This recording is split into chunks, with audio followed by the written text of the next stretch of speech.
Assalamualaikum warahmatullahi wabarakatuh. Alhamdulillahirrabbilalamin. Wabihi nasta'in wa ala umurid dunya waddin. Wassalatu wassalamu ala asrafil anbiya'i wal mursalin. Amma ba'du. Perkenalkan, saya Muhammad Nurul Ilmi.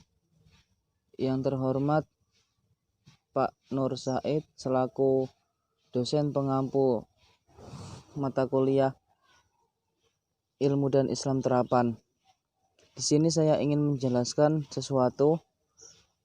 Ini adalah sebagian dari tugas ujian ulangan akhir semester mata kuliah Ilmu Islam Terapan, dosen pengampu Pak Nur Said, Bapak Nur Said. Lingkup perbuatan dalam fikih. 1. Empiri dalam keberagamaan. Terempiri sesuatu sumber pengetahuan yang diperoleh dari observasi atau percobaan, menunjuk pada pengalaman kemanusiaan ketika melaksanakan ajaran agama dengan nuansa filsafat empirisme.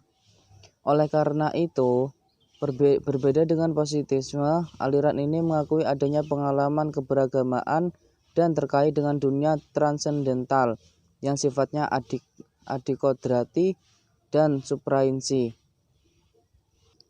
Ya, transendental di sini adalah sesuatu yang melampaui pemahaman terhadap pengalaman biasa dan penjelasan ilmiah.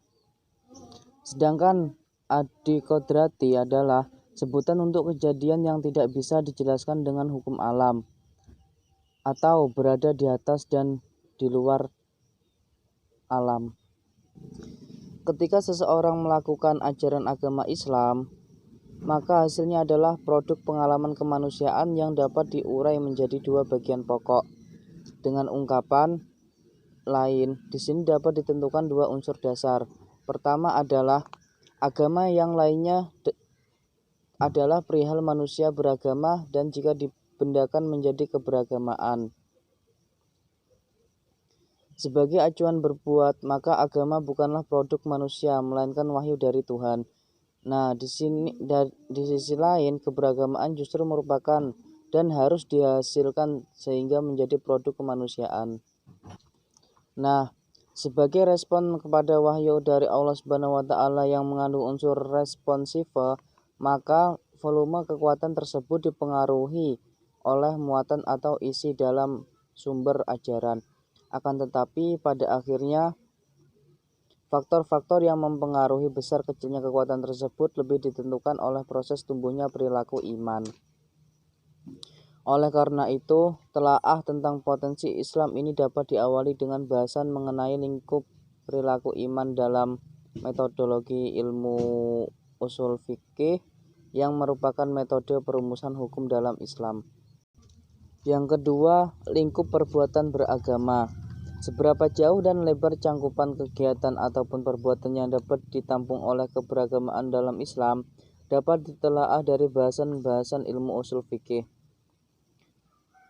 Hukum dengan menunjuk pada kitab Allah Subhanahu wa taala yang memiliki keterikatan dalam perbuatan yang mukallaf. Akan tetapi, rumusan pengertian ini kemudian dibatasi dengan sifat sebagai perintah memberi peluang untuk memilih atau menjelaskan prakondisinya. Nah, petunjuk pertama dapat ditemukan dalam pembagian hukum ta'lifi menjadi 5, yaitu 1 wajib, 2 sunnah, 3 haram, 4 makruh, dan yang terakhir mubah.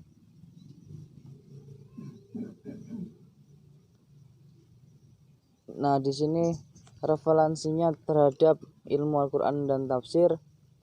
Fikih dalam perjalanan sejarah telah memberikan pengaruh yang sangat dominan.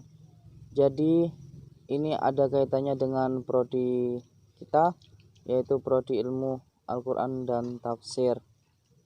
Sayangnya, perkembangan fikih yang begitu mengesankan telah mengarahkannya menjadi salah satu cabang ilmu keislaman yang tekstualistik, formalistik. Para ahli fikih menjadi lebih sibuk memperhatikan kata-kata atau cenderung menggunakan pandangan secara harfiah. Persoalannya lalu berkembang sedemikian rupa sehingga fuqaha memandang pendapat-pendapat para ilmu mazhab sebagai nas-nas atau teks-teks yang tidak dapat diubah sebagai syariat, sehingga nas-nas Al-Quran dan Sunnah harus disesuaikan dengan mazhabnya. Dalam waktu bersamaan, kegiatan dalam bidang fikih ditangani oleh para hakim. Mereka mencakupkan diri dengan menghafal hukum-hukum mazhab dan beristishad atau melakukan pembaharuan di bidang hukum. Mereka cukup menerapkan sepenuhnya hukum-hukum yang dihasilkan para imamnya tanpa melakukan apapun. Jadi, kesimpulan yang dapat kita tarik adalah dari pembahasan di atas adalah keberagamaan menunjuk pada produk pengalaman kemanusiaan yang diwujudkan dalam bentuk pemikiran, perbuatan, dan komunitas. Akan tetapi, pada akhirnya faktor-faktor yang mempengaruhi besar kecilnya kekuatan tersebut lebih ditentukan oleh proses tumbuhnya perilaku iman. Oleh karena itu, telaah tentang potensi Islam ini dapat diawali dengan bahasan mengenai lingkup perilaku iman dalam metodologi ilmu usul fikih yang merupakan metode perumusan hukum dalam Islam. Mungkin itu saja yang dapat saya sampaikan, kurang lebihnya saya meminta maaf yang sebesar-besarnya. Akhirul kalam, wassalamualaikum warahmatullahi wabarakatuh.